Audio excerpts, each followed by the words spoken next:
Hello and welcome back. We're going to be discussing the second book of the Roy Gray series, Looking Good Dad, which is a nasty piece of little work in a positive way. I mean, if you like gritty thrillers and harsh themes, then it's a great book for that.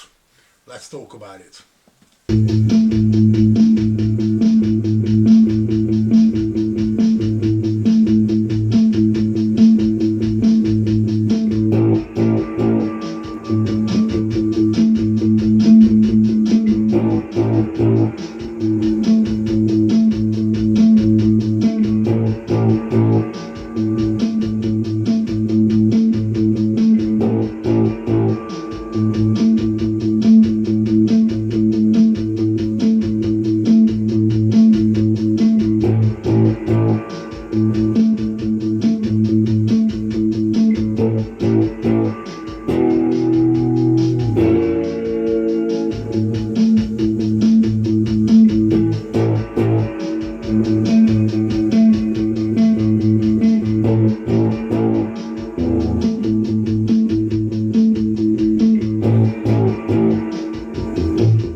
Looking Good Dad starts off with the intro that shows us a woman going on a date. As she crosses the road from her house, she's wary, she's being watched, she imagines, and she's not wrong. She disappears from the face of the earth. Then we get to meet Tom Bryce. Tom Bryce is a family man, and he's heading home from work. He's on the Brighton train. And he notices a guy who's loud on the phone, really rude, he has an attitude, and really annoying the passengers in the carriage, in the car of the train. But Bryce is trying to chill himself, calm himself down. Eventually the guy leaves the train. He gets off at Preston Park station. And as he leaves the train, Tom notices a CD has been left behind. And he picks it up, and the CD-ROM should be returned, he reckons. Despite the anger he felt just a few minutes ago, he decides he keeps the CD and takes it home with him. So he arrives home, greets the family, who is Kelly, the wife, children and a dog, and eventually he gets to the point when he's got the time, late in the night, to put the CD in his computer and see what's on it. First the software comes up, and this software tells him about memberships and all that. He clicks all the right buttons, and suddenly he's provided a film file, and this is a snuff movie. Tom obviously gets shocked and shuts the computer down. Then we get to see Roy Grace. He gets a phone call just after a press conference, and the phone call is calling him to Peacehaven because a dog walker has found the body, and the body is in pieces. So Roy Grace starts to investigate this case. In the meantime, Tom Bryce gets threatening phone calls and he's told not to go to the police, but he's a family man, he's worried, and eventually he will decide to go and see the police about it.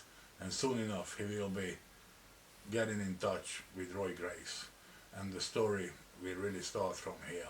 So, as for some thoughts about the book, this is Peter James's snuff book. There's no two ways about it. It deals with the theme of the dark web and the secret rooms, red rooms, some people call them.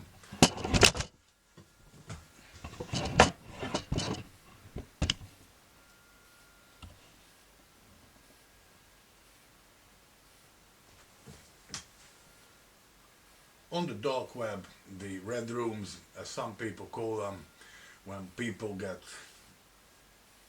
kidnapped and tortured for viewers online, or snuff movies being around since cameras being invented, I wouldn't be surprised.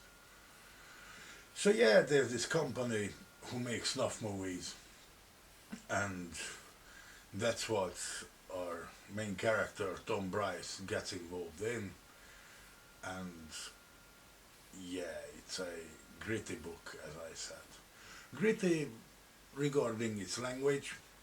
The characters are dark as well, and there's certain pictures it puts in your head which are teetering on the border of horror. Some murders in the book that are quite nasty.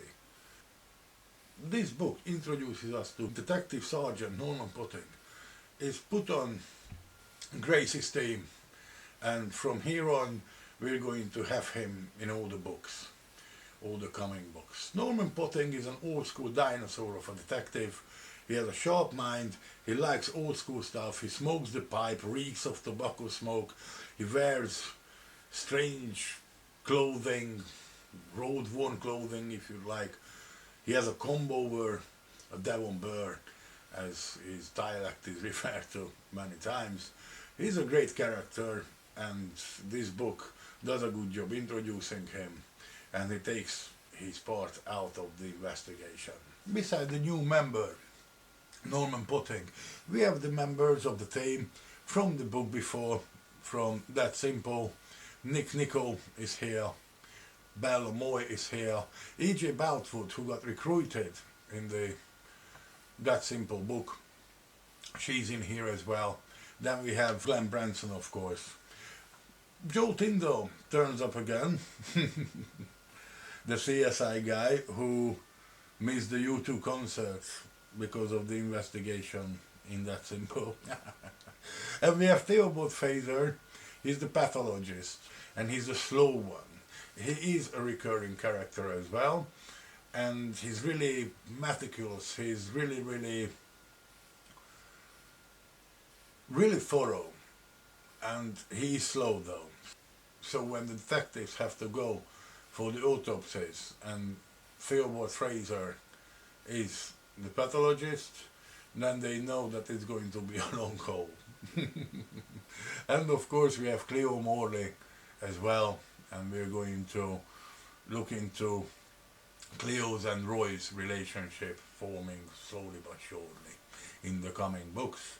So the team is started to get assembled, and that's not a bad thing because these books really deal with many aspects of police work, and the team, Roy's team, are normally consistent of the same, I don't know, dozen people over the books, and it's nice to revisit them, and the books deal with their background as well. In many times we get to learn about their family life, their private life, problems, positive things, negative things that happen to them. That's another interesting thing in Peter James's That series. And in this book, of course, we have the callbacks to the book before, That Simple, because in this book we can follow up events happened in That Simple, which is cool, and it is a notorious thing that happens in these books. Every now and again we will gain some more information about prior cases, which is usually really cool, and I will not spoil it here either. I'll let it be a surprise when you read the books. I will mention it, but if you'd like to hear it, or you've read them already and you want to kind of reminisce about this, then the deep dive video will deal with it. That will come up really soon. As for final thoughts on Looking Good Dead, it's a simple premise, it's a simple tale, but very effective, very well written. And it's the first book in the series that steps up the action sequences, ending in a grandiose way that we'll discuss in the deep dive video. In the meantime, if you've read it, you know what I mean. If you haven't, make sure you read it. Well, see you shortly, I guess. Signing off now.